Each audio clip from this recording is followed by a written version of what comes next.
අයිබන්දරු ඔගොල්ලෝ එතකොට එකතු වෙලා ඉන්නේ පුරුදු විදියට tuition.tv එකේ ආයතනයත් එක්ක පීක වසරේ ඉඳලා 13 වසර වෙනකම්ම මේ විදියට ඔයගොල්ලොත් එක්ක සියලුම විෂයන් වලට අදාළව සියලුම පාඩම් වීඩියෝ මාලාවක් එක්ක ඔයගොල්ලොත් එක්ක සම්බන්ධ වෙනවා. ඒ යටතේ අද මම බලාපොරොත්තු වෙන්නේ ඔයගොල්ලොත් එක්ක 13 වසර ජීව විද්‍යාව විෂය නිර්දේශයට අදාළ ප්‍රවේණීය පාඩම සහ අනුක ජීව විද්‍යාව සහ DNA තාක්ෂණය කියන 6 කියන පාඩම් කොටස් වලට අදාළ ව්‍යුහගත රචනාකාර ප්‍රශ්න කීපයක් ඇසුරෙන් ඒකේ පාඩම් කොටස් ටිකක් මතක් කරලා දෙන්න තමයි අද මම බලාපොරොත්තු වෙන්නේ. ඔයගලන්ට පේනවද දරුවෝ මේ මගේ පිටිපස්සෙන් තියෙනවා ඩියොක්සිරයිබෝ නියුක්ලියික් අම්ලේ පොලිනියුක්ලියෝටයිඩ් දාම දෙකක ව්‍යුහයක් තියෙන ස්ට්‍රක්චර් ඔෆ් DNA දීලා තියෙනවා.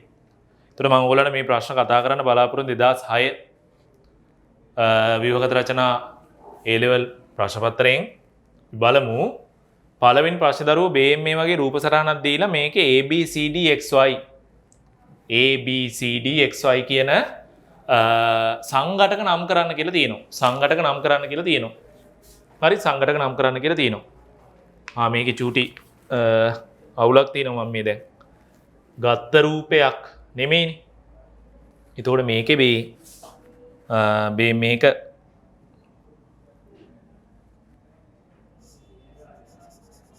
මෙතන බන්ධනයක් නැහැ. මේ පේපර් එකේ තිබ්බ රූපේ නෙමෙයි මම මේ ඉන්ටර්නෙට් එකෙන් ගත්ත රූපයක්. හරි. එතකොට තව බන්ධන තියෙනවා මෙතන. එතන බන්ධනයක් තියෙනවා. එතන බන්ධනයක් තියෙනවා. හරි. ඔය විදියට තමයි එතකොට තියෙන්නේ. හරි. ඔය විදියට තමයි තියෙන්නේ දරුවෝ. අපෙන් අහනවා ABCDXY කියන සංඝටක නම් කරන්නලු. ඊයදර මෙම රූප සටහනින් දැක්වෙන්නේ අණුවක කොටසකේ ABCDXY ලෙස හඳුන්වා ඇති සංඝටක නම් කරන්න. මේක පොලිනියුක්ලියෝටයිඩ් දාම දෙකක් කියලා අපිට බැලු බැලමට පේනවා. ඒතර පොලිනියුක්ලියෝටයිඩ් දාම දෙකකින් ද්විත්ව දාමයක් විදියට පවතින්නේ නියුක්ලියික් අම්ල වර්ග දෙකෙන් DNA නේ සාමාන්‍ය. හරි. ඒතර අපි DNA වල කොටස් තමයි මෙතන අහන්නේ නම් කරන්න. එහෙනම් දරුවෝ මෙතන කැපිටල් A තියෙන්නේ නේ. කැපිටල් A තියෙන්නේ. එහෙනම් මේ තියෙන නයිට්‍රජනීය බස්මයක් වෙච්ච ඇඩිනීන්. ඇඩිනීන් කියන නයිට්‍රජනීය බස්ම එක පැත්තක තියෙනවා නම් දරුවෝ අනිත් පැත්තේ සිම්පල් A විදියට තියෙන්න ඕනේ තයිමීන්. එහෙනම් සිම්පල් A කියන්නේ තයිමීන්. තයමීන් නෙමෙයි තයිමීන්. තයිමීන් කියන්නේ විටමින් B1 වලට. තයිමීන් තමයි නයිට්‍රජනීය බස්ම. තයිමීන්. එතකොට දෙවෙනි එක බලන්න B. එහා පැත්තේ ගුවැනීන් ඉන්නවා. ගුවැනීන් එක බන්ධන තුනක් මගින් මේ පැත්තේ හැදෙන්නේ. එහෙනම් B කියලා කියන්නේ සයිටෝසීන්. සයිටෝසීන්. අතන ඉන්නවා කැපිටල් C. බන්ධන තුනක් එක්ක මේ පැත්තේ හැදෙන්නේ දරුවෝ. එහෙනම් C කියලා කියන්නේ ගුවැනීන්. ගුවැනීන් මොකද අනුපූරක බස්ම යුගලනයක් තියෙනවා අපි දන්නවනේ. ගුවැනීන්. නයිට්‍රජනීය බස්ම. එතකොට මෙතන T කියලා තියෙනවා බන්ධන දෙකයි මේ පැත්තේ Dත් එක්ක. එහෙනම් D කියලා කියන්නේ දරුවෝ ඇඩිනීන්. D කියලා කියන්නේ ඇඩිනීන්. මේක DNA අණුවකම රූප සටහනක් කියලා හඳුනා ගැනීමට තියෙන අනිත් හේතු සාධකය තමයි තයිමීන් තියෙන එක. තයිමීන් තියෙන එක. අපි දන්නවා RNA වල තයිමීන් එනුට තියෙන යුරැසිල්. RNA වල තයිමීන් එනුට තියෙන යුරැසිල් මේකේ තයිමීන් දීලා තියෙනවා. අන්න අපි දැනගන්න ඕනේ මේක DNA කියලා. එහෙනම් ABCD හතර හරි X හා Y. Y කියලා කියන්නේ පෙන්ටෝස සීනි කාණ්ඩය කියලා ලිව්වොත් ලකුණු නැහැ. මොකද අපි දන්නවා දරුවෝ මේක DNA අණුවක රූප සටහනක්. එහෙනම් දරුවෝ Y කියලා කියන්නේ මොකද්ද? ඩියොක්සිරයිබෝ සීනි කාණ්ඩය. ඩියොක්සිරයිබෝ සීනි කාණ්ඩය Y කියලා කියන්නේ. ඩියොක්සිරයිබෝ සීනි කාණ්ඩය. X කියලා කිව්වේ පොස්පේට කාණ්ඩය. X කියලා කිව්වේ පොස්පේට කාණ්ඩය. X කියලා කිව්වේ පොස්පේට කාණ්ඩය. එහෙනම් ඕන් ඔය ටික තමයි ඕකේ සංඝටක විදියට අපි නම් කරන්න තියෙන්නේ. එතකොට මේ තියෙන ප්‍රශ්නේ මෙතන තමයි රූප සටහන එන්න තිබ්බේ. මම වඩා පැහැදිලි වෙන්න තමයි වෙනම එකකට ගත්තේ. දෙවෙනි ප්‍රශ්නේ DNA වල ඇති ජීවීන්ගේ ප්‍රවේණික ද්‍රව්‍ය ලෙස ක්‍රියා කිරීමට අවශ්‍ය වන ලක්ෂණ තුනක්. ජීවීන්ගේ ප්‍රවේණික ද්‍රව්‍ය විදියට ක්‍රියා කරන්න පුළුවන්කම ලැබෙන්න DNA තුල පවතින ලක්ෂණ තමයි දරුවෝ මෙයාට පුළුවන්. ප්‍රධානම ලක්ෂණය තමයි නයිට්‍රජනීය භස්ම අණුපිළිවෙලක් විදියට තොරතුරු ගබඩා කරන්න පුළුවන් මෙයාට. නයිට්‍රජනීය භස්ම අණුපිළිවෙලක් විදියට තොරතුරු ගබඩා කළ හැකි වීම. මේක තමයි පළවෙනි කාරණේ. නයිට්‍රජනීය භස්ම අණුපිළිවෙලක් විදියට තොරතුරු ගබඩා කළ හැකි වීම. ඊට පස්සේ දෙවෙනි එක තමයි DNA අණුවට පුළුවන් ස්වයං ප්‍රතිවලිත වෙන්න. මොකද මේ ස්වයං ප්‍රතිවලිත වෙනවා කියන්නේ ස්වයං ප්‍රතිවලිත වෙනවා කියන්නේ දරුවෝ මේ විදිහට මාතෘ DNA අණුවක් තියෙනකොට ඔය මාතෘ DNA අණුව එකිනෙකට සර්ව සම දාම දෙකක් බවට පත් වෙනවා. මාතෘ DNA අණුව එකිනෙකට සර්ව සම දාම දෙකක් බවට පත් වෙනවා ඔය විදිහට. එකිනෙකට සර්ව සම දාම දෙකක් බවට පත් වෙනවා. හරි. අර තිබ්බ මාතෘ DNA අණුව දැන් ඔන්න DNA අණු දෙකක් බවට පත් වෙලා අන්න ස්වයං ප්‍රතිවලිත වුණා. ස්වයං ප්‍රතිවලිත වුණා. ස්වයං ප්‍රතිවලිත වීම. එහෙනම් ස්වයං ප්‍රතිවලිත වීම මගින් මොකද වෙන්නේ? මෙයා තුළ තිබ්බ ප්‍රවේණික තොරතුරු ඊළඟ සෛලවලට ඊළඟ පරම්පරාවට ගමන් කිරීමට හැකියාව ලැබිලා තියෙන DNA අණුවේ ස්වයං ප්‍රතිවලිත වීමේ හැකියාව හේතුවෙන්. එහෙනම් ස්වයං ප්‍රතිවලිත වීමට තියෙන හැකියාවත් ප්‍රවේණික තොරතුරු ගබඩා කරන සම්ප්‍රේෂණය කරන අණුවක් විදිහට DNA වලට අතිශයින් වැදගත් වෙනවා. ඊළඟ එක තමයි දරුවෝ ප්‍රවේණික තොරතුරු ස්වල්ප වශයෙන් වෙනස් වීමට හැකියාවකුත් තියෙනවා. DNA වල විකෘති ඇති වෙන්න පුළුවන්. DNA වල විකෘති ඇති වෙලා ඔය තොරතුරු ප්‍රවේණික තොරතුරු ස්වල්ප වශයෙන් හෝ වෙනස් වුණොත් තමයි දරුවෝ පරිණාමික ක්‍රියාවලිය සිද්ධ වෙන්නේ. ජීවීන් තුල ප්‍රභේදන හටගන්නේ එහෙමයි. ජීවීන් තුල ප්‍රභේදන හටගන්නේ එහෙමයි. අන්න විකෘති ඇතිවීමට ඇති හැකියාව. විකෘති ඇතිවීමට ඇති හැකියාව. එහෙනම් DNA වල ඇති ජීවීන්ගේ ප්‍රවේණික ද්‍රව්‍ය ලෙස ක්‍රියා කිරීමට අවශ්‍ය වන ලක්ෂණ තුනක්. පළවෙනි ප්‍රධානම ලක්ෂණය තමයි නයිට්‍රෝජනීය බෂ්ප අණුපිළිවෙලක් ලෙස තොරතුරු ගබඩා කරගත හැකි වීම නැත්නම් තොරතුරු ගබඩා කළ හැකි වීම. ස්වයං ප්‍රතිවලිත වීමට ඇති හැකියාව, විකෘති ඇතිවීමේ හැකියාව. ඊළඟට සෛලීය නිස්සාරක වලින් DNA වෙන් කර ගැනීම සඳහා භාවිතා කරන විද්‍යාගාර ක්‍රම ශිල්ප ක්‍රම දෙකක්. අණුක ජීව විද්‍යාව පටන් ගන්න උතරින් දරු. අණුක ජීව විද්‍යාවේදී අපිට ඕනේ අපිට අවශ්‍ය කරන සෛලයකින් අපිට අවශ්‍ය කරන DNA කොටසක් ලබා ගන්න ඕනේ. අන්න අපිට අවශ්‍ය කරන DNA කොටසක් ලබා ගැනීම සඳහා අපි මූලික විද්‍යාගාර ශිල්පකම කීපයක් පාවිච්චි කරනවා. එකක් තමයි අපි මොකද කරන්නේ අර සෛල යාන්ත්‍රික වශයෙන් බිඳ හෙලලා නැත්නම් එන්සයිම යොදාගෙන බිඳ හෙලලා ඒ සෛලවල න්‍යෂ්ටියේ පවතින DNA න්‍යෂ්ටියේ පවතින DNA ඝනත්වය අණුව වෙන් කර ගැනීම සඳහා අපි පාවිච්චි කරන දරු ඝනත්ව අනුක්‍රමණ කේන්ද්‍ර අපසාරකයක්. ඝනත්ව අනුක්‍රමණ කේන්ද්‍ර අපසාරකයක් පාවිච්චි කරනවා. එහෙනම් DNA සෛලීය නිස්සාරක වලින් දැන් මෙතන අහන්නේ කෙලිම සෛලීය නිස්සාරක වලින්. සෛලීය නිස්සාරක වලින් කියලා කියන්නේ සෛල භෞතික වශයෙන් ජීර්ණයට ලක් කරලා එන්සයිම් යොදලා ජීර්ණයට ලක් කරලා අර පරීක්ෂණ නල තුලට ගත්ත DNA සහ අවශේෂ සෛලීය කොටස් අඩංගු ද්‍රාවණ වලින් DNA කොහොමද නිස්සාරණය කරන්නේ කියන එක. අපි ඔය සඳහා පාවිච්චි කරනවා කේන්ද්‍ර අපසාරකය කියලා මැෂින් එකක්. ඔය කේන්ද්‍ර අපසාරකයට දරුවෝ DNA අඩංගු පරීක්ෂණ නලය දාලා අධික වේගයෙන් ඕක භ්‍රමණය වෙන්න දුන්නහම අර පරීක්ෂණ නලයේ ඝනත්වයේ අණුව ඒ කියන්නේ පරීක්ෂණ නලයේ තුල අදාළ සංඝටකවල ඝනත්වයේ අණුව ද්‍රව්‍ය තැන්පත් වීම සිද්ධ වෙනවා. අපි DNA වල ඝනත්වය දන්න හින්දා DNA ටික එකෙන් වෙන් කරගන්න පුළුවන්. එහෙනම් ඒක අපි හඳුන්වනතර ඝනත්ව අනුක්‍රමණ කේන්ද්‍ර අපසාරණය. ඝනත්ව අනුක්‍රමණ කේන්ද්‍ර අපසාරණය. එහෙනම් භාවිතා කරන විද්‍යාගාර ශිල්ප ක්‍රම දෙකෙන් එකක් තමයි ඝනත්ව අනුක්‍රමණ කේන්ද්‍ර අපසාරණය. එකක් තමයි ඝනත්ව අනුක්‍රමණ කේන්ද්‍ර අපසාරණය. දෙවෙනි එක ඝනත්ව අනුක්‍රමණ කේන්ද්‍ර අපසාරණය තමයි පළවෙනි එක. සෛලීය නිස්සාරක වලින් DNA වෙන් කරගන්න. එතෙන්දි වෙන් කරගත්තේ අපි ඝනත්වය අණු. දෙවෙනි එක තමයි දරුවෝ මේ DNA වල ප්‍රමාණය අණුව නැත්තම් DNA කොටස් වල දැන් ඔය රෙස්ට්‍රික්ෂන් එන්ඩෝනියුක්ලියස් වගේ එන්සයිම් එකක් දාලා DNA විශේෂිත ස්ථාන වලින් කැපෙනවනේ. ඒ කැපිච්ච DNA සුවිශේෂී ස්ථාන වලින් කැපුණාට පස්සේ ඒ DNA වල ප්‍රමාණය අණුව වෙන් කර ගැනීම සඳහා අපිට පාවිච්චි කරන්න පුළුවන් දරුවෝ ඇගරෝස් ජෙල විද්‍යුතාගමනය. අපි මෙහෙම ඇගරෝස් වලින් සමන්විත ජෙල් එකක් හදාගෙන ඒ ජෙල් එකට අර රෙස්ට්‍රික්ෂන් එන්ඩෝනියුක්ලියස් එන්සයිම් වලින් කපපු DNA ටික දාලා මේ ජෙල් එක දෙපස විභවාන්තරයක් ලබා දෙනවා. දැන් DNA ගත්තාම දරෝ ෆොස්ෆේට කාණ්ඩ තියෙන හින්දා ඍණාරෝපිතයි. එහෙනම් ඒගොල්ලෝ ගමන් කරන්නේ ධනාග්‍රේ දෙසට. දැන් ওই පැත්තට ඇනෝඩයක් සම්බන්ධ කරලා මේ පැත්තට කැතෝඩයක් සම්බන්ධ කරලා විභවාන්තරයක් ලබා දෙනවා. ওই විභවාන්තරය ලබා දුන්නාට පස්සේ අර DNA අණුවේ පවතින විද්‍යුත් ආරෝපණ හේතුවෙන් ධනාග්‍රේ දෙසට ගමන් කිරීම සිද්ධ වෙනවා. හැබැයි මේ ගමන් කිරීම කියන එක සිද්ධ වෙන්නේ අණුවේ විශාලත්වය අනුව. එතකොට විශාලත්වයේ ගොඩාක් වැඩි අණු ගොඩාක් දුර ගමන් කරන්න බෑ. ඒවා මග හරියෙන් නතර වෙනවා. විශාලත්වය අඩු ඒවා යම් දුරක් ගමන් කරලා නතර වෙනවා. එතකොට අදාළ කාල සීමාවට පස්සේ අපිට මෙහෙම දරුවෝ ඒවායේ ප්‍රමාණය අණුව වෙන් වෙච්ච DNA කොටස් ටිකක් බලා ගන්න පුළුවන් හැකියාවක් ලැබෙනවා. එහෙනම් එතෙන්දී අපි ප්‍රමාණය අණුව DNA සෛලීය නිස්සාරක වලින් වෙන් කරගත්තා. ඔය ක්‍රමවේදය හඳුන්වනවා ඇගරෝස් ජෙල විද්‍යුතාගමනය කියලා. ඇගරෝස් ජෙල විද්‍යුතාගමනය. අපට අවශ්‍ය කරන ජානයක් සෛලයකින් වෙන් කර ගැනීම සඳහා ඕක අත්‍යවශ්‍ය ක්‍රියාවලිය ඇගරෝස් ජල විද්‍යුතාගමනය. එහෙනම් ප්‍රධාන විද්‍යාගාර ශිල්ප ක්‍රම දෙකයි සෛලීය නිස්සාරක වලින් DNA වෙන් කරගන්න ඝනත්ව අනුක්‍රමණ කේන්ද්‍ර අපසාරණය ඇගරෝස් ජල විද්‍යුතාගමනය. ඊළඟට අහනවා සෙල්සියස් අංශක 90 තෙක් රත් කළ විට DNA වලට කුමක් සිදුවේද? සෙල්සියස් අංශක 90 වෙනකන් දරුවෝ DNA ද්විතදාමයේ මෙහෙම රත් කරාම අර අනුපූරක භාෂ්මාන්තර පවතින හයිඩ්‍රජන් බන්ධන බිඳ වැටිලා තනිදාම බවට පත් වෙනවා. තනිදාම බවට පත් වෙනවා සෙල්සියස් 90කට රත් කරාම. තනිදාම බවට පත් වෙනවා. අපි ওই ක්‍රියාවලිය හඳුන්වනවා දුස්වභාවීකරණය කියලා. DNA වල දුස්වභාවීකරණය. DNA දුස්වභාවීකරණය. එහෙනම් කුමක් සිදුවේද? පොලිනියුක්ලියෝටයිඩ් දාම අතර පවතින හයිඩ්‍රජන් බන්ධන බිඳ වැටි දාම දෙක එකිනෙකින් වෙන්වීම සිදුවේ. නැත්නම් DNA දුස්වභාවීකරණය වීම සිදුවේ. DNA දුස්වභාවීකරණය වීම සිදුවේ. නැත්නම් තනිදාම බවට පත්වීම සිදුවේ. ඊළඟට ශූන්‍යෂ්ටික සෛලයක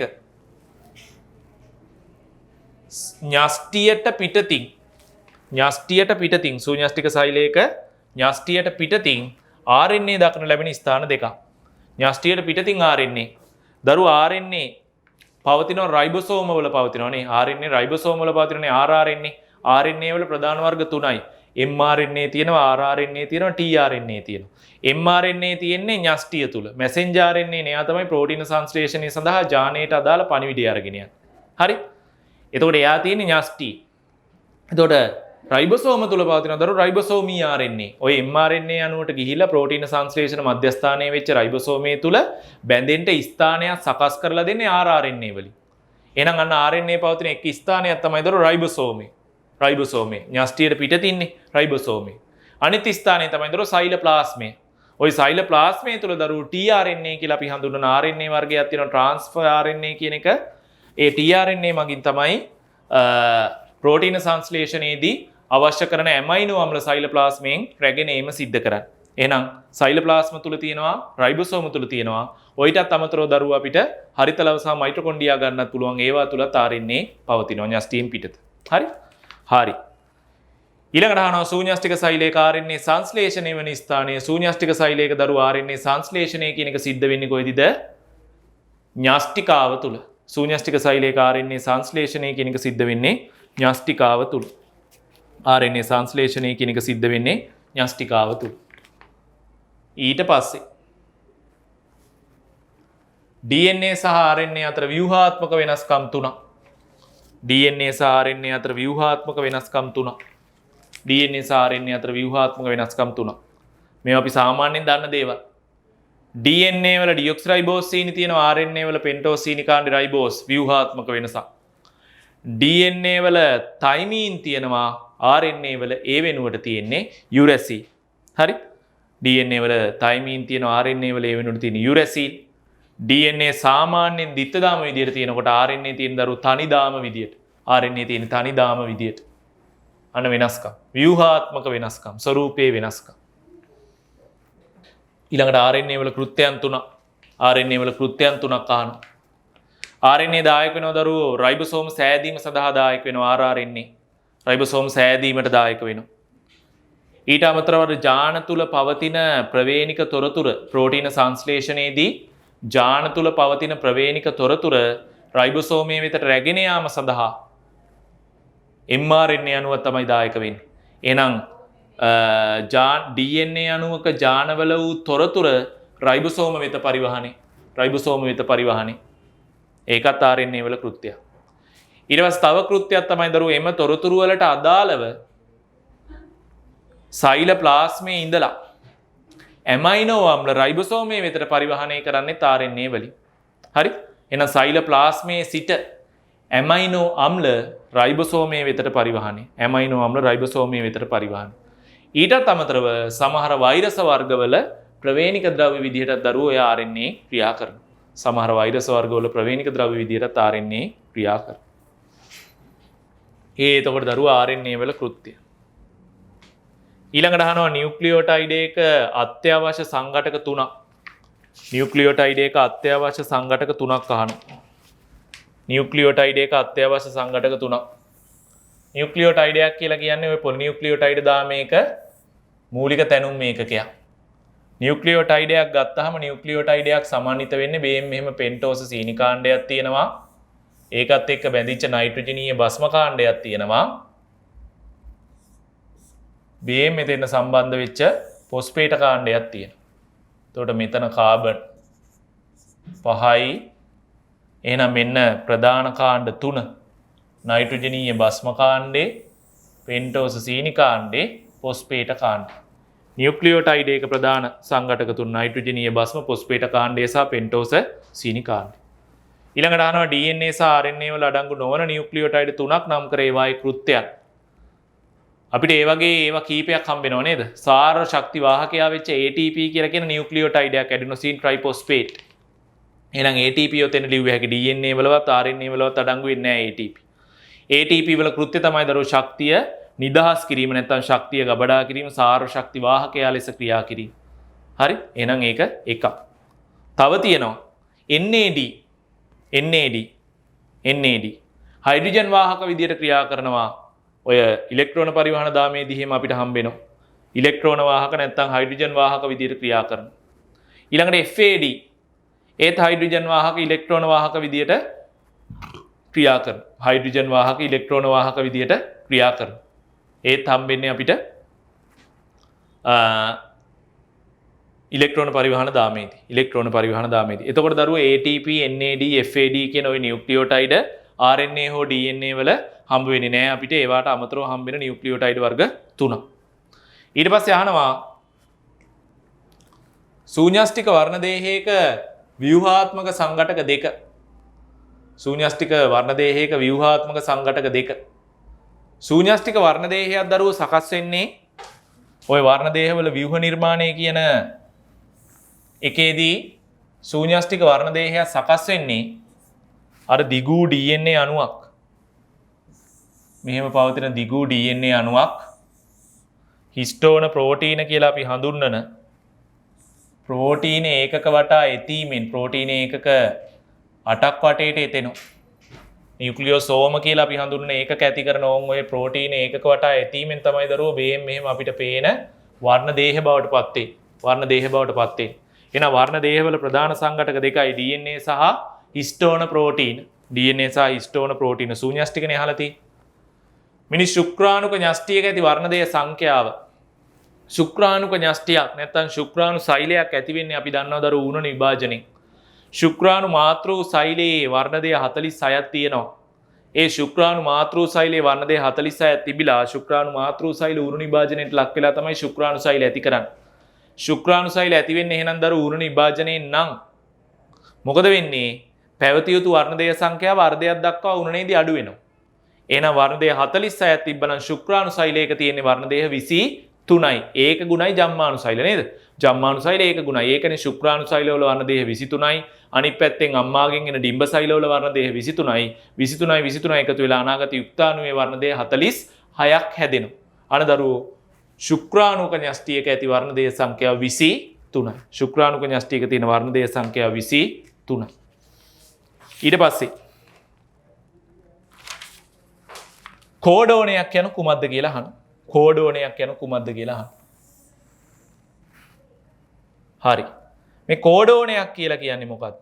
කෝඩෝනයක් කියලා කියන්නේ දරුවෝ දැන් ප්‍රෝටීනයක් සංශ්ලේෂණය වෙනකොට ওই ප්‍රෝටීනයේ සංශ්ලේෂණය වෙන්නේ DNA අණුවක නිශ්චිත ක්‍රියාකාරී ප්‍රදේශයක් වෙත්ත ජානයකට අණුව දරුවෝ මුලින්ම මේ ජානය සහිත ප්‍රදේශයට අදාළව අර ජානයේ තිබ්බ නියුක්ලියෝටයිඩ අණුපිළිවෙලට අදාළව mRNA අණුවක් සංශ්ලේෂණය වෙනවා. mRNA අණුවක් සංශ්ලේෂණය වෙනවා. අපි ඔය පියවර හඳුන්වනවා පිටපත් කිරීම කියලා. පිටපත් කිරීම. ට්‍රාන්ස්ක්‍රිප්ෂන් කියලා හඳුන්වනවා. මේ තියෙන්නේ ජානය. ඒක තියෙන්නේ DNA අණුව. මේ තියෙන්නේ ඊට අදාළව හැදෙන පිටපත. ඒක mRNA අණුව. messenger RNA එකක්. එතකොට ඔන්න පිටපත් කිරීම. මේ mRNA අණුව තමයි දරුවෝ ඊට පස්සේ රයිබෝසෝමයේ වෙතට ගිහිලා ප්‍රෝටීන සංශ්ලේෂණය කියන එක සිද්ධ කරන්නේ. එතකොට ඔන්න ප්‍රෝටීනේ හැදුණා. මේ තියෙන ප්‍රෝටීනේ පොලිපෙප්ටයිඩ්. එහෙනම් ප්‍රෝටීන සංශ්ලේෂණයේ දෙවෙනි පියවර තමයි ඕක. ප්‍රෝටීන සංශ්ලේෂණයේ දෙවෙනි පියවර ඕක අපි හඳුන්වනවා දරුවෝ පරිවර්තනය කියලා. මේක අපි හඳුන්වනවා පරිවර්තන. එහෙනම් ප්‍රෝටීන සංශ්ලේෂණයේ පියවර දෙකයි පිටපත් කිරීම සහ පරිවර්තන. හරි? කෝඩෝනයක් කියලා කියන්නේ මේ mRNA අණුව තුල දැන් මේ ජානයේ mRNA අණුවට පිටපත් වුනහම ඔය mRNA අණුවේ පවතින නිශ්චිත භස්ම තුනක් මගින් ප්‍රෝටීන සංශ්ලේෂණයේදී එක ඇමයිනෝ අම්ලයක් නිරූපණය කරනවා. mRNA අණුවේ පවතින නිශ්චිත භස්ම තුනක් මගින් ප්‍රෝටීන සංශ්ලේෂණයේදී එක ඇමයිනෝ අම්ලයක් නිරූපණය කරනවා. අන්න ඒ විදිහට දරුවෝ ප්‍රෝටීන සංශ්ලේෂණයේදී යම් ඇමයිනෝ අම්ලයක් නිරූපණය කරන mRNA අණුවේ පවතින අනුයාත, ඒ කියන්නේ එක ළඟ පිහිටන භස්ම ත්‍රිත්වයක් අපි හඳුන්වනවා කෝඩෝනයක් කියලා. භස්ම ත්‍රිත්වයක් අපි හඳුන්වනවා කෝඩෝනයක් කියලා. එයා ප්‍රෝටීන සංශ්ලේෂණයේදී එක ඇමයිනෝ අම්ලයක් නිරූපණය කරනවා. එහෙනම් කෝඩෝනයක් යනු කුමක්ද? කොහොමද අපි ලියන්නේ mRNA අණුවක පවතින අනුයාත. අනුයාත කියන්නේ එක ළඟ පිහිටි. දැන් උදාහරණයකට ගත්තොත් mRNA අණුවේ පවතිනවා ඇඩිනීන්, යුරැසිල්, ගුවනින් කියලා භස්ම තුනක් AUG. ඔය භස්ම තුන මගින් ප්‍රෝටීන සංශ්ලේෂණයේදී ශූන්‍යෂ්ටිකීන් තුල පළවෙනි ඇමයිනෝ අම්ලය වෙච්ච මෙතියොනීන් කියන ඇමයිනෝ අම්ලය කෝඩ් කරනවා. නැත්නම් මෙතියොනීන් කියන ඇමයිනෝ අම්ලය නිර්ණය කරනවා. අන්න බලන්න කෝඩෝනයක්. හරි? කෝඩෝනයක්. එහෙනම් mRNA අණුවක පවතින ප්‍රෝටීන සංශ්ලේෂණයේදී එක් ඇමයිනෝ අම්ලයක් නිරූපණය කරන අනුයාත භස්ම ත්‍රිත්වයක් කෝඩෝනයක් ලෙස හැඳින්වේ. අනුයාත භස්ම ත්‍රිත්වයක් කෝඩෝනයක් ලෙස හැඳින්වේ. හරි. ඊට පස්සේ අහනවා ජාන හා ප්‍රෝටීන අතර තියෙන ව්‍යුහාත්මක සම්බන්ධය මේන් ඕගොල්ලන්ට පේනවා. ජානයකට අණුව තමයි දරුවෝ mRNA අණුව සකස් වෙලා ඊට අදාළව තමයි ප්‍රෝටීනයක් හැදෙන්නේ. එහෙනම් අර ජානයක පවතින නියුක්ලියෝටයිඩ අණුපිළිවෙලට අදාළව තමයි mRNA අණුවේ කෝඩෝන අණුපිළිවෙල සකස් වෙන්නේ රයිබෝනියුක්ලියෝටයිඩ වලින්. ඊට අදාළව තමයි ප්‍රෝටීනයේ ඇමයිනෝ අම්ල අණුපිළිවෙල සකස් වෙන්නේ. එහෙනම් ජාන හා ප්‍රෝටීන අතර තියෙන ව්‍යුහාත්මක සම්බන්ධය ජානයක නියුක්ලියෝටයිඩ අණුපිළිවෙල මගින් ප්‍රෝටීනයක ඇමයිනෝ අම්ල අණුපිළිවෙල නිර්ණය කරයි. ජානයක නියුක්ලියෝටයිඩ අණුපිළිවෙල මගින් ප්‍රෝටීනයක ඇමයිනෝ අම්ල අණුපිළිවෙල නිර්ණය කරයි. ප්‍රෝටීනයක ඇමයිනෝ අම්ල අණුපිළිවෙල නිර්ණය කරයි. ඊළඟට ප්‍රවේණිකව විකිරණය කළ ජීවීන් යනු කවුරුන්ද කියලා අහනවා. දරු කවුද ප්‍රවේණිකව විකිරණය කළ ජීවීන්? GMO කියලා කියන genetically modified organisms ලා. ප්‍රවේණිකව විකිරණය කළ ජීවීන් කියලා අපි හඳුන්වන්නේ මතක තියාගන්න විශේෂ දෙකකට අයත් ජාන එකතු කරලා හදපු ජීවියෙක් අපිට හඳුන්වන්න පුළුවන් ප්‍රවේණිකව විකිරණය කළ ජීවියෙක් කියලා. ප්‍රවේණිකව විකිරණය කළ ජීවියෙක් කියලා. සමහර වෙලාවට ඒ ජීව විශේෂය තුලම ජාන අක්‍රිය කරලා හෝ සක්‍රිය කරලත් ප්‍රවේණික විකිරණය කරපු ජීවීන් කියලා හඳුන්වන අවස්ථා තියෙනවා. ඒ වුණාට ප්‍රවේණිකව විකිරණය කරපු ජීවිය කියලා සාමාන්‍යයෙන් අපි හඳුන්වන්නේ එකිනෙකට වෙනස් විශේෂවල ජාන නැත්නම් එකිනෙකට වෙනස් විශේෂවල DNA සංයෝජනය කිරීමෙන් නිපදවන ලද ස්වභාවිකව දක්නට නොලැබෙන DNA දරන ජීවීන් තමයි අපි හඳුන්වන්නේ ප්‍රවේණිකව ප්‍රතිසංයෝජිත ජීවීන් නැත්නම් ප්‍රවේණිකව විකිරණය කළ ජීවීන් කියලා GMO වල. ඔන්න ඔතනින් මූලික කොටස් ටික අවසන් වෙනවා ප්‍රවේණීය සහ අණුක ජීව විද්‍යාවට අදාළ. ඊට පස්සේ අපි යමු ගානකට එහෙම ගිහිල්ලා චුට්ටක් ප්‍රවේණී විද්‍යාත්මක මූලධර්ම කීපයක් කතා කරන්න. ඔන්න තියෙනවා බහු ඇලීලිකතාවය. බහු ඇලීලිකතාවය. තර මොකද්ද මේ බහු ඇලීලිකතාවය කියලා කියන්නේ? බහු ඇලීලිකතාවය කියලා කියන්නේ දැන් අපි ප්‍රවේණී විද්‍යාත්මක මූලධර්ම ගැන කතා කරනකොට ප්‍රවේණී විද්‍යාත්මක මූලධර්ම වලදී මෙන්ඩල්නේ අපි ප්‍රවේණී විද්‍යාවේ පියා කියලා කතා කරන්නේ. මෙන්ඩල් එයාගේ මූලධර්ම වලට අනුකූලව ප්‍රවේණීගත වන ලක්ෂණ ගැන මතවාද ඉදිරිපත් කළා. පස්සේ කාලීනව ඔය ප්‍රවේණී විද්‍යාවේ දියුණුවත් එක්ක හොයාගත්ත සෑම ප්‍රවේණික ලක්ෂණයක්ම මෙන්ඩල් කියපු විදිහටම නෙමෙයි ප්‍රවේණීගත වෙන්නේ කියලා. ආන් ඒ විදිහට ප්‍රවේණීගත නොවන මෙන්ඩලීය නොවන ප්‍රවේණියට අයිති කතන්දරයක් තමයි දරුවෝ බහු ඇලීලිකතාවය කියලා කියන්නේ. ඔය බහු ඇලීලිකතාවයට උදාහරණයක් තමයි මානව රුධිරගණ වර්ගීකරණය කියන එක. මානව රුධිරගණ වර්ගීකරණය කියන එක බහු ඇලීලිකතාවයට උදාහරණයක්. දැන් උදාහරණයක් ගත්තොත් එහෙම මානව රුධිරගණ ගත්තහම මිනිස්සු තුල රුධිරගණ ප්‍රධාන ආකාර තියෙනවා. A තියෙනවා, B තියෙනවා, AB තියෙනවා, O තියෙනවා. රුධිරගණ ප්‍රධාන ආකාර හතරක් තියෙනවා. මේ A කියන රුධිරගණේ කියලා කියන්නේ රතු රුධිර සෛලවල ප්ලාස්ම පටලයට සම්බන්ධ වෙච්ච ප්‍රතිදේහ ජනක විශේෂයක් තියෙනවා. අපි හඳුනන ඇග්ලිටිනෝජන් කියලා. A කියන ඇග්ලිටිනෝජන් වර්ගයේ තියෙනවා නම් එයා A කියන රුධිරේ ගණය කියලා තමයි අපි සලකන්නේ. එහෙනම් B කියලා හඳුන්වන ඇග්ලූටිනෝජන් වර්ගයේ තියෙනවා නම් එයා B කියන රුධිර ගණය කියලා අපි සලකනවා.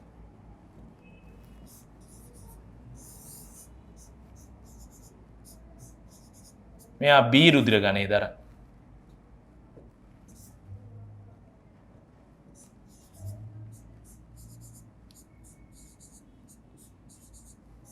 එයා B රුධිර ගණය දරන. කවුරු හරි ළඟ A සහ B ප්‍රතිජේහ ජනක වර්ග දෙකම සමාන ප්‍රමාණ වලින් තියෙනවා නම් එයා AB රුධිර ගණය දරන කෙනෙක් කියලා අපි කියනවා.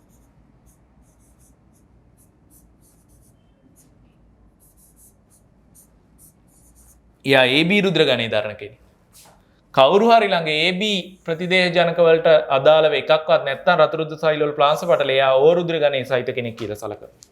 ඕන් ඔය විදිහට දරුවෝ අපිට ප්‍රතිදේහ ජනක පිහිටන රතු රුධිර සෛල මත පිහිටන ප්‍රතිදේහ ජනක වර්ගයක් මත තමයි අපි මේ AB ABO කියලා රුධිර ගණ වර්ගීකරණය සිද්ධ කරලා තියෙන්නේ. ඔය ප්‍රතිදේහ ජනක රතු රුධිර සෛල මත පිහිටීම හෝ නොපිහිටීම කියන එක තීරණය කරන්නේ ජාන මගින්. එතකොට මානව ගහණයක් තුල දරුවෝ ඔය සඳහා බලපාන ජාන තුනක් තියෙනවා. නැත්නම් ඇලීල තුනක් තියෙනවා. කැපිටල් IA කියලා ප්‍රමුඛ ඇලීලයක් තියෙනවා. කැපිටල් IB කියලා තව ප්‍රමුඛ ඇලීලයක් තියෙනවා. සිම්පල් I කියලා අපි හඳුන්වන නිලීන ඇලීලයක් තියෙනවා. සාමාන්‍යයෙන් මෙන්ඩල් කියපු විදිහට යම් ලක්ෂණයක් සඳහා ජීවීන් තුල පවතින ඇලීල යුගලයි. මෙතනත් තනි ජීවියෙක් තුල ඇලීල යුගලයි තියෙන්නේ. හැබැයි ජීවීන් අඩංගු ගහණය තුල මානව ගහණය තුල රුධිර ගණයේ නිර්ණයට ඇලීල තුනක් තියෙනවා. එක මිනිස්සෙක් තුල ඇලීල දෙකයි තියෙන්නේ. ඒකට හේතුව මිනිස්සෙක්ගේ වර්ණ දේහ අපි දන්නවා මානව සෛල ද්විගුණයිනේ ජම්මාණු සෛල හැරෙන්නේ. අම්මා දීපු වර්ණ දේහයක් තියෙනවා තාත්තා දීපු වර්ණ දේහයක් තියෙනවා. එතකොට මේ තුල පවතින ඇලීල යුගලයි. ඉතින් යම් මිනිස්සෙක් තුල තියෙන ඇලීල යුගලයි ඔයිට අදාළව. හැබැයි මානවයා අඩංගු මානව ගහණය තුල ඇලීල තුනක් පවතිනවා රුධිර ගණ නිර්ණයට අදාළව. ඕන් ඔය தත්ත්වය අපි හඳුන්වනවා දරුවෝ බහු ඇලීලිකතාවය කියලා. යම් ගහණයක් තුල යම් ප්‍රවේණික ලක්ෂණයක් පාලනයේට ඇලීල දෙකකට වඩා වැඩිපුර අන්තර්ගත වීම අපි හඳුන්වනවා බහු ඇලීලිකතාවය කියලා. බහු ඇලීලිකතාවය කියලා හඳුන්වනවා. හරි? බහු ඇලීලිකතාවය කියලා හඳුන්වනවා. එතකොට බහු ඇලීලිකතාවයට උදාහරණයක් ඊට පස්සේ අහනවා සුදුසු ප්‍රවේණිදර්ශ දක්වමින් ප්‍රවේණිදර්ශ සහ රූපානුදර්ශ දක්වමින් බහු ඇලීලිකතාවයට නිදර්ශන දෙන්න රුධිර ගණ වර්ගීකරණය තමයි හොඳම නිදර්ශනය. හරි? හොඳම නිදර්ශනය. එතකොට A කියන රුධිර ගණය ඇති වෙන්න පුළුවන් ආකාර A කියන රුධිර ගණයට අදාළ ප්‍රවේණිදර්ශ අපිට මෙහෙම ලකුණු කරන්න පුළුවන්. A කියන රුධිර ගණය. දැන් මම කිව්වා ප්‍රමුඛ ඇලීල දෙකක් තියෙනවානේ. කැපිටල් IA, කැපිටල් IB, නිලීන ඇලීල සිම්පල් I. එතකොට යම් පුද්ගලයෙක් තුල A කියන රුධිර ගණය ඇති වෙන්න නම් එයාගේ සමජාත වර්ණ දේහ මත එක්ක කැපිටල් IA, කැපිටල් IA කියලා පිහිටන්න ඕනේ. එහෙම නැත්නම් කැපිටල් IA, සිම්පල් I කියන ප්‍රවේණිදර්ශය පිහිටන්න ඕනේ. ප්‍රමුඛ සමයෝගී අවස්ථාවේදී ඒ රුධිර ගණය ඇති වෙනවා. මොකද දෙන්නා මගින්ම තීරණය වෙන්නේ A කියන රුධිර ගණය. විෂමයෝගී අවස්ථාවේදී ප්‍රමුඛ එක්කෙනා මගින් නිලීන එක්කෙනා යටපත් කරන හින්දා එතෙන්දිත් ප්‍රමුඛ එක්කෙනාගේ ලක්ෂණ ලබා දෙනවා ඒ රුධිර ගණය ඇති වෙන්නේ. එහෙනම් B කියන රුධිර ගණය ඇති වෙන්නත් ප්‍රමුඛ සමයෝගී තත්ත්වයක් තියෙනවා. විෂමයෝගී තත්ත්වයක් තියෙනවා. B රුධිර ගණය ඇති වෙන්නේ. මෙන්න මෙතන විශේෂත්වයක් තියෙනවා. තව ප්‍රවේණියාන්ත්‍රණයක් මේක ASCII තියෙනවා. AB කියන රුධිර ගණය ඇති වෙනකොට දරුවෝ කැපිටල් I A කියන ප්‍රමුඛ ඇලීලයත් කැපිටල් I B කියන ප්‍රමුඛ ඇලීලයත් දෙන්නම සමානව ක්‍රියා කරලා තමයි මේ රුධිර ගණය ඇති කරන්නේ. ඒකනේ A කියලා හඳුන්වන ප්‍රතිදේහ ජනකක් තියෙනවා B කියලා හඳුන්වන ප්‍රතිදේහ ජනකක් තියෙනවා. රතු රුධිර සෛල ප්ලාස්ම පටලයේ මත. අන්න එතකොට කැපිටල් IA සහ කැපිටල් IB කියන ඇලීල දෙකම සමානව ක්‍රියාත්මක වෙලා තමයි එතෙන්දී ප්‍රවේණිදර්ශ ලබා දීලා තියෙන්නේ. ඕන් ඔය தত্ত্বය බහු ඇලීලිකතාවයේ ASCII තියෙන්නේ අපි ඔය தত্ত্বය හඳුන්වනවා මේ ප්‍රමුඛ ඇලීල දෙකක් රූපානුදර්ශය ලබා දෙන සමානව ක්‍රියා කරන හින්දා සහ ප්‍රමුඛතාව කියලා හඳුන්වනවා. සහ ප්‍රමුඛතාව. එතකොට AB රුධිර ගණය කියන එක ඇති වෙන්නේ සහ ප්‍රමුඛතාවයේ හින්දා. මානව රුධිර ගණ නිර්ණය සිද්ධ වෙන්නේ සහ ප්‍රමුඛතාවයෙන් කිව්වොත් වැරදි. ABO රුධිර ගණ නිර්ණය සිද්ධ වෙන්නේ සහ ප්‍රමුඛතාවයෙන් කිව්වොත් වැරදි. සහ ප්‍රමුඛතාවයෙන් හින්දා ඇති වෙන්නේ AB රුධිර ගණය විතරයි. හරිද? ඒක හොඳට කල්පනාවෙන් ඔළුවේ තියාගන්න ඕනේ. ඊට පස්සේ යම් මිනිසෙක් තුල ditth නිලීන අවස්ථාව තියෙනවා නම් දරුවෝ අන්න එයා තුල මේ වගේ රතු රුධිර සෛල වල ප්ලාස්ම පටලයේ ඇග්ලූටිනෝජන් එකක්වත් ඇති වෙන්නේ නැහැ. එයාව අපි හඳුන්වනවා ඕරුද්‍ර ගණය කියලා. එයාව අපි හඳුන්වනවා ඕරුද්‍ර ගණය කියලා. අන්න එහෙනම් රුධිර ගණ ප්‍රධාන වර්ග 4යි. ওই රුධිර ගණ වර්ග 4 ඇති වෙලා තියෙන්නේ බහු ඇලීලිකතාවයේ අණු. හරි? ඔන්න අපිට ප්‍රවේණදර සහ රූපානුදර්ශ ලබා දෙමින් බහු ඇලීලික ප්‍රවේණදර්ශයේ නිදර්ශනයක් ලියන්න ඒ රුධිර ගණය කියලා ලිව්වා capital IA capital IA capital I කමාවක් capital IA simple I. B රුධිර ගණය කියලා ලිව්වා කැපිටල් IB කැපිටල් IB කමාවක් capital IB simple I. AB රුධිර ගණය කියලා ලිව්වා capital IA capital IB. O කියන රුධිර ගණය ලිව්වා සිම්පල් I සිම්පල් I. ඊට පස්සේ බහුජාන ප්‍රවේණිය ගැන අහනවා. මොකක්ද අර බහුජාන ප්‍රවේණිය කියන්නේ? බහු ඇලීලිකතාවයයි බහුජාන ප්‍රවේණියයි පටලවා ගන්න එපා. බහු ඇලීලිකතාවය කියලා කිව්වේ ජීවී ගහණයක් තුළ යම් ප්‍රවේණික ලක්ෂණයක් පාලනය කිරීම සඳහා ඇලීල යුගලකට වඩා වැඩිපුර පැවතීම. බහුජාන ප්‍රවේණිය කියලා කියන්නේ යම් රූපානුදර්ශයක් ලබා දීමට ජාන කීපයක් එකතු වෙලා වැඩ කරන එක අපි හඳුන්වනවා බහුජාන ප්‍රවේණිය කියලා. ජාන කීපයක් බොහෝ ආකලන එකතු වෙලා එකම රූපානුදර්ශයක් ලබා දෙන්න වැඩ කරන්නේ. දැන් උදාහරණයකට ගත්තොත් ශාක ගහණයක උස කියන එක තීරණය කරන්න හිතන්නකො ඇලීල 4ක් දායක වෙනවා කියලා. T1 අපි ඇලීල 4 නම් කරමු මෙහෙම. T1 T2 T3 T4 කියලා ඇලීල 4ක් දායක වෙනවා කියලා හිතන්නකො.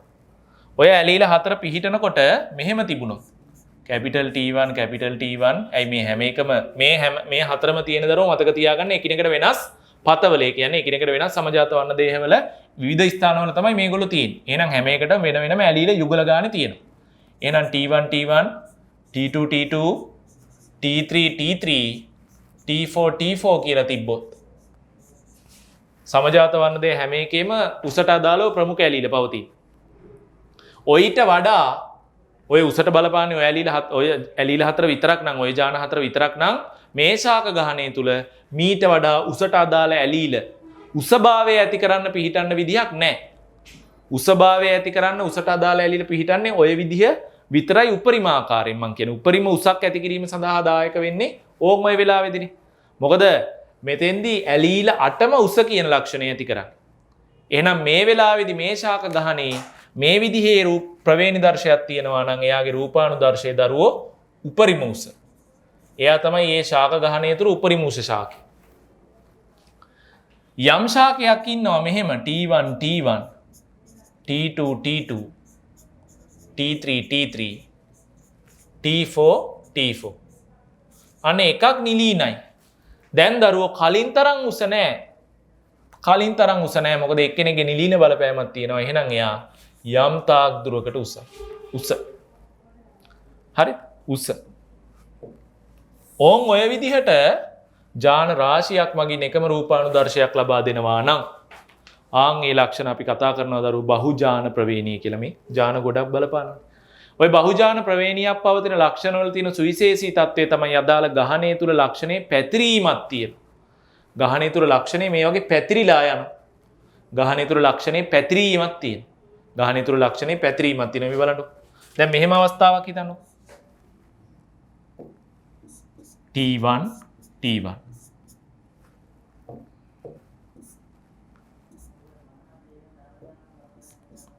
T2 T2 T3 T3 මෙන්න බලන්න. මෙයාගේ ප්‍රමුඛේවා 4යි නිලීනේවා 4යි. දැන් මොකද වෙන්නේ?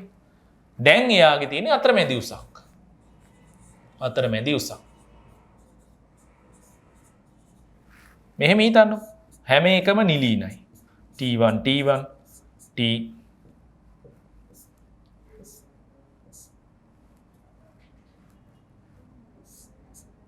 T2 T2 T3 T3 T4 T4 ඔක්කොම නිලීනයි. මෙයා දරුවෝ උසභාවයට අදාළ ඇලීල එකක් වන්න නැති හින්දා මෙයා තමයි ඒ ශාක ගහණය තුල උපරිම මිටියෙක් කෙනා. මිටිමෙක් කෙනා. අන්න බලන්න ඒ ගහණය තුල මේ බහුජාන ආවේනියෙන් ප්‍රවේණිගත වන ලක්ෂණවල පැතිරීමක් තියෙනවා. අපි කියනවා සන්තතක ව්‍යාප්තියක් තියෙනවා. සන්තතික ව්‍යාප්තිය, ප්‍රමත ව්‍යාප්තියක් තියෙනවා කියලා අපි කියනවා. පැතිරීමක් තියෙනවා ගහණය තුල. ඒතකොට ඔය වගේ තත්ත්වවල දැන් අර ඇලීල දෙකක් මගින් තීරණය වෙන්නේ නෑ. දැන් මෑ ශාකවල මෙන්ඩල් දැක්කේ උසයි මිටි විතරයිනේ. හැබැයි සාමාන්‍යයෙන් අනිකුත් ශාක ගහනවල දැන් මානව ගහණය තුල උනත් උසම කියලා අඩි 7ක විතරයි මිටිම කියලා අඩි 3ක විතරයි විතරක් නෙමෙයි ඉන්නේ. පැතිරීමක් තියෙනවානේ. අඩි 4 විතරයි ඉන්නවා, අඩි 5 අය ඉන්නවා, අඩි 6 අය ඉන්නවා, අඩි 7 අය ඉන්නවා. පැතිරීමක් තියෙනවා. අන්න ඒ වගේ පැතිරීමක් පවතින ලක්ෂණ ප්‍රවේණිගත වෙන දරුවෝ මතක තියාගන්න බහුජාන ආවේනී. එහෙනම් අහනවා මෙතන බහුජාන ප්‍රවේණිය පෙන්න මිනිස් ලක්ෂණ 3ක්. උස කියන එක බහුජාන ප්‍රවේණිය පෙන්නන්නේ. සමේ වර්ණය කියන එක බහුජාන ප්‍රවේණිය පෙන්නන්නේ. බුද්ධිමත් භාවය කියන එක බහුජාන ප්‍රවේණිය පෙන්නන්නේ මානව ගහණය තුල.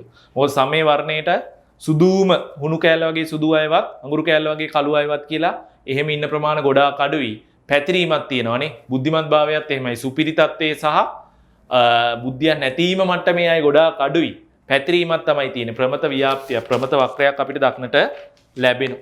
හරි ප්‍රමත වක්‍රයක් අපිට දක්නට ලැබෙනවා. ඔන්න ඔතරින් දරුවෝ අපි ප්‍රවේණි විද්‍යාවේ මූලික කොටස් ටිකක් කතා කරලා අවසන් වෙනවා. ප්‍රවේණි විද්‍යාවේ මූලික කොටස් ටිකක් අපි කතා කරලා අවසන් වෙනවා. ඊට පස්සේ අපි බලමු මේ අණුක ජීව විද්‍යාවට සම්බන්ධ පොඩි කොටසක් විකෘති. අණුක ජීව විද්‍යාවට සම්බන්ධ පොඩි කොටසක් විකෘති. මොකක්ද විකෘතියක් කියලා කියන්නේ? විකෘතියක් කියලා කියන්නේ මතක තියාගන්න ජීවියෙකුගේ ප්‍රවේණික පදාර්ථය තුල සිදුවන නැත්නම් ජීවියෙකුගේ ප්‍රවේණික ද්‍රව්‍ය තුල සිදුවන වෙනස්කම් අපි හඳුන්වනවා විකෘති කියලා. ජීවියෙකුගේ ප්‍රවේණික පදාර්ථයේ නැත්නම් ගෙනෝමය තුල සිදුවන වෙනස්කම් අපි හඳුන්වනවා දරුවෝ විකෘති කියලා. විකෘති කියලා හඳුන්වනවා. හරි? ඊට පස්සේ අහනවා පරිණාමයේදී විකෘති වල වැදගත්කම. දැන් ওই විකෘති හින්දා තමයි දරුවෝ ප්‍රභේදන ඇති වෙන්නේ නේද? විකෘති තමයි ප්‍රභේදන කියලා කියන්නේ ඇත්තටම. දැන් මෙහෙම හිතන්නකෝ. ඔන්න යම් වනාන්තරයක මුව විශේෂයක් ඉන්නවා. හරිද? ඒ වනාන්තරයේ විලෝපිකයෝ ඉන්න ප්‍රමාණය ගොඩාක් අඩුයි කියලා හිතන්නකෝ. මුව විශේෂයක් ඉන්න මුව ගහණයක් ඉන්නවා. ඔය මුව ගහණය තුල දරුවෝ විකෘතියක් හේතුවෙන් ඇති වෙනවා දිවීමේ වෙනස්කමක් මේ මුවන් තුල. හරි? එයාලගේ පේශිවල වෙනස්කමක් ඇති වෙලා විකෘති තත්ත්වයක් හේතුවෙන් දිවීමේ වෙනස්කමක් ඇති වෙනවා. කට්ටියකට වේගෙන් දුවන්න පුළුවන්, කට්ටියක් හෙමින් දුවන. දැන් ඔය ගහණයට විලෝපික බලපෑමක් එනවා.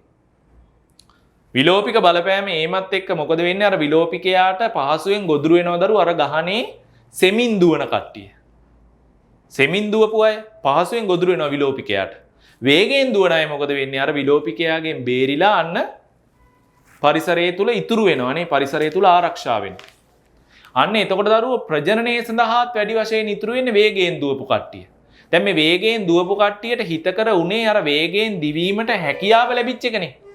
මේ වේගයෙන් දිවීමට හැකියාව ලැබුණේ ඒගොල්ලෝ තුල පැවතිච්ච ප්‍රභේදන විකෘති හේතුවේ. අන්න එතකොට මේ ප්‍රවේණික ද්‍රව්‍යවල ඇතිවෙච්ච මේ විකෘති තත්ත්වයේ හින්දා තමයි මෙයාලට මේ වේගයෙන් දුවන්න පුළුවන් හැකියාව ලැබුණේ. එතකොට දරුවෝ අන්න වේගයෙන් දුවන්න පුළුවන් කියන හැකියාව ජානවල ඇතිවෙච්ච වෙනසක් විකෘතියක් හින්දා ඒක ඊළඟ පරම්පරාවට ගමන් කරා. කාලයක් යනකොට ඔය මුව ගහණය තුල වැඩිපුර ඉතුරු වෙන්නේ සෙමින් දුවන්න පුළුවන් කට්ටිය විලෝපිකයන්ට ගොදුරු වෙලා ගහණය තුල ඉතුරු වෙන්නේ දරුවෝ වේගයෙන් දුවන්න පුළුවන් හැකියාව සහිත මුවන්. අන්න බලන කාලයට සාපේක්ෂව ප්‍රවේණික සංයුතිය කියන එක වෙනස් වුණා.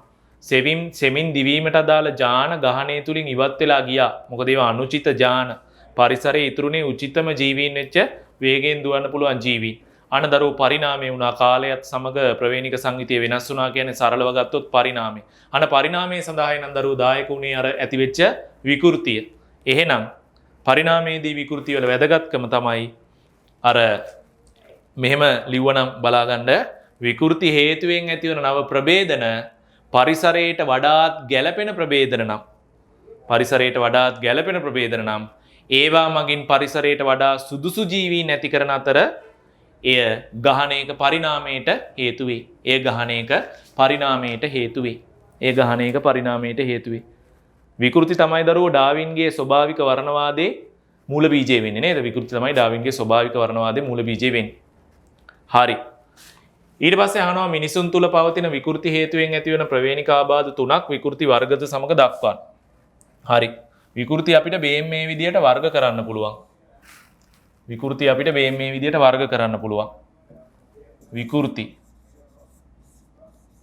විකෘති දරුවෝ තනි ජානවල ඇතිවන විකෘති පවතිනවා, වර්ණ දේහවල ඇතිවන විකෘති පවතිනවා. තනි ජානවල ඇතිවන විකෘති අපි හඳුන්වනවා ජාන විකෘති කියලා. ජාන විකෘති ඇති වෙන්න පුළුවන් නියුක්ලියෝටයිඩ් වල ආදේශ වීම, නියුක්ලියෝටයිඩ් වල ලොප් වීම, නියුක්ලියෝටයිඩ් වල නිවේශනය වීම, අලුතෙන් එකතු වීම වගේ තත්ත්ව හේතුවෙන් ජාන විකෘති ඇති වෙන්න පුළුවන්. ඒවා ජාන විකෘති. ඊට අමතරව වර්ණ දේහවල විකෘති ඇති වෙන්න පුළුවන්. ඒවා වර්ණ දේහ විකෘති. ඒවා ටිකක් බරපතලයි ජාන විකෘති වලටත් වඩා. මොකද වර්ණ දේහයක්ම සමස්තයක් විදියට අරගෙන අපි කතා කරන්නේ එතන වර්ණ දේහ විකෘති. මේ වර්ණ දේහ විකෘති වල දරුවෝ ප්‍රධාන ආකාර දෙකක් තියෙනවා. සමහර විකෘති ඇති වෙනවා වර්ණ දේහ සංඛ්‍යාව වෙනස් වීමෙන්. වර්ණ දේහ සංඛ්‍යාව වෙනස් වීමෙන්.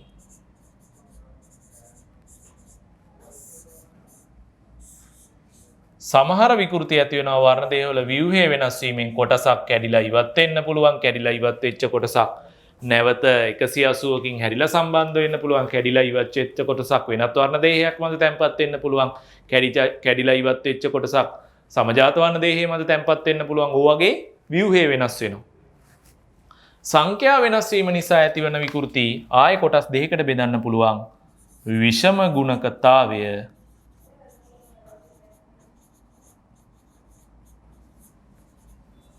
බහුගුණකතාවය කියලා. විෂම ගුණකතාවය සහ බහුගුණකතාවය කියලා ආය කොටස් දෙකකට බෙදන්න පුළුවන්. හරි. එතකොට දරුවෝ මේ ජාන විකෘති දැන් මිනිස්යාට අදාළව මේ විකෘති තත්ත්ව හේතුවෙන් විකෘති කියලා කියන හැම වෙලේම අවුලක් කියන එක නෙමෙයි හැම වෙලේම ලෙඩක් කියන එක නෙමෙයි. හැබැයි අපි කතා කරන්නේ විකෘති යටතේ ප්‍රධාන වශයෙන් රෝග වර්ග. හරි. එතකොට මේ විකෘති තත්ත්ව හේතුවෙන් මිනිස්යාට විවිධ වූ ප්‍රවේණිකාබාධ හැදෙනවා. ජාන විකෘති. ජාන විකෘති හේතුවෙන් ඇති වෙනවා විශේෂයෙන් ওই නිලීන ජාන හේතුවෙන් ඇති වෙන රෝගාබාධ කීපයක් මත අපි කතා කරමු.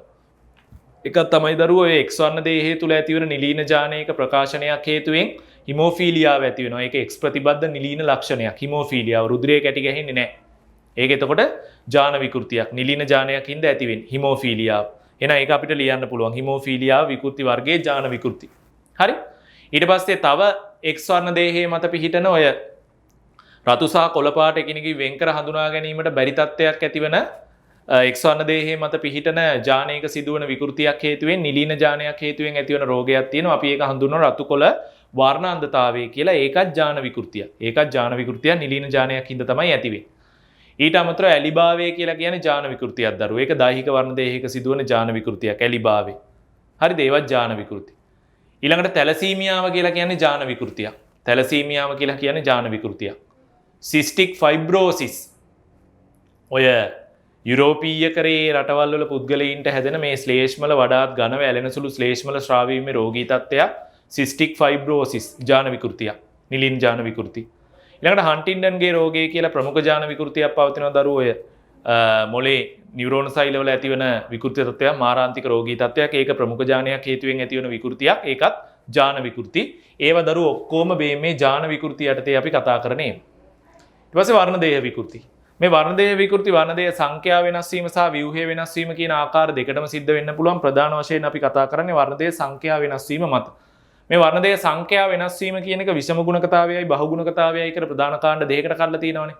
විෂම ගුණකතාවය කියන්නේ දරුවෝ යම් ජීව විශේෂයක පැවතිය යුතු වර්ණ දේහ සංඛ්‍යාවට වඩා එක් වර්ණ දේහයක් වැඩිපුර හෝ අඩුවෙන් පැවතී. යම් ජීව විශේෂයක් තුළ පැවතිය යුතු වර්ණ දේහ සංඛ්‍යාවට වඩා එකක් වැඩියෙන් හෝ අඩුවෙන් පැවතීම විෂම ගුණකතාවය කියලා හඳුන්වනවා. දැන් උදාහරණයකට ගත්තොත් අපි මොංගෝලීයතාවයේ පෙන්වන ළමෙක් නැත්නම් ඩවුන් සහ ලක්ෂණේ පෙන්වන ළමෙක් ගත්තොත් ඩවුන් සහ ලක්ෂණේ පෙන්වන ළමෙක්ගේ 21 වෙනි වර්ණ දේහ 3ක් තියෙනවා. ත්‍රිදේහතාවය කියලා අපි හඳුන්වනවා.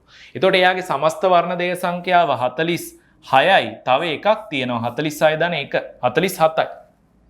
අන්න මානව විශේෂයේ පැවතිය යුතු වර්ණ දේහ සංඛ්‍යාවට එකක් වැඩි විෂම ගුණකතාවය. ඒ වගේම දරුවෝ ක්ලයිනෆෙල්ටර් සහ ලක්ෂණේ ලිංග වර්ණ දේහවල ත්‍රිදේහතාවය X X Y විදිහට තියෙනවා. එතකොට එයා XY දරන හින්දා පිරිමි කෙනෙක්. හැබැයි අතිරේක X වර්ණ දේහයක් දරන හින්දා කාන්තා ගති ලක්ෂණත් පෙන්නනවා. එතකොට එයාගෙත් මුළු වර්ණ දේහ සංඛ්‍යාව 46 දන 1. මොකද ලිංග වර්ණ දේහ 3ක් තියෙනවානේ.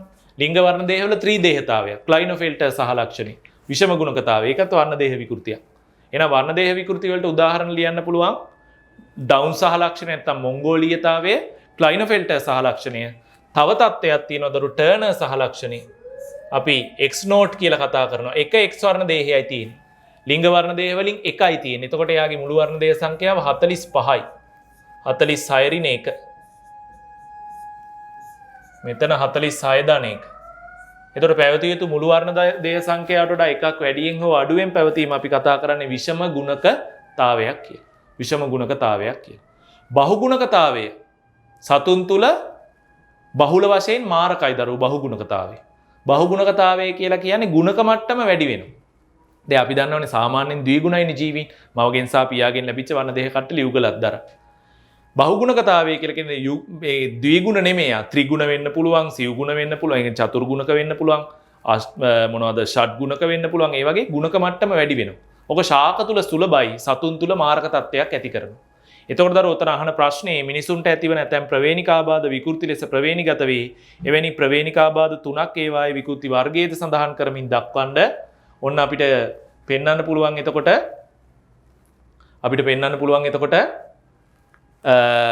වර්ණාන්ධතාවය ජාන විකෘතියක්, හිමෝෆීලියාව ජාන විකෘතියක්, ඇලිභාවය ජාන විකෘතියක්, සිස්ටික් ෆයිබ්‍රෝසිස් ජාන විකෘතියක්, මොකද්ද හන්ටින්ඩන්ගේ රෝගය ජාන විකෘතියක්, තැලසීමියාව ජාන විකෘතියක්. ඊළඟට ක්ලයිනෆෙල්ටර් සහලක්ෂණය වර්ණදේහ විකෘතියක්, ටර්නර් සහලක්ෂණයේ වර්ණදේහ විකෘතියක්, මොංගෝලීයතාවය වර්ණදේහ විකෘතියක්. හරි. ඔන්න උතරින් දරුවෝ ප්‍රවේණීය සහ අනුකජීව විද්‍යාවට අදාළ ඒ ප්‍රශ්න කොටස අපි කතා කරලා අවසන් කරනවා. එතකොට දරුවෝ අපිට තව සීමිත පාඩම් සංඛ්‍යාවක් තමයි කතා කරගෙන යන්න තියෙන්නේ වීඩියෝත් එක්ක. එන ආපහු ඕගොල්ලන්ට මතක් කරනවා දරුවෝ ඕගොල්ලෝ වැටටින් හොඳට කරගන්න. අපි tuition.lk ආයතනය 1 වසරේ ඉඳලා 13 වසර වෙනකම් මේ විදිහට සියලුම විෂයන් වලට අදාළ සියලුම පාඩම් වීඩියෝ මාලාවක් එක ඕගොල්ලොත් එක්ක ප්‍රශ්න පත්‍රات එක්කම සම්බන්ධ වෙනවා. එතකොට ඒ සඳහා ඕගොල්ලෝ සහභාගී වෙන්න, යාළුවොත් සහභාගී කරවන්න. ඔයගොල්ලන්ගේ වැඩ කටයුතු ටික සාර්ථකව කරගන්න, ඒ ඔස්සේ අධ්‍යාපන කටයුතු ටික සාර්ථකව කරගන්න හැකියාව ලැබෙනවයි කියලා අපි විශ්වාස කරනවා. එහෙනම් උතරින් දරුවෝ නතර වෙනවදට ආපහු අපි ඊළඟ අලුත් වීඩියෝ පටයකින් හමු වෙනකම් ඕගොල්ලන්ට ආයුබෝවන්, තෙරුවන් සරණයි.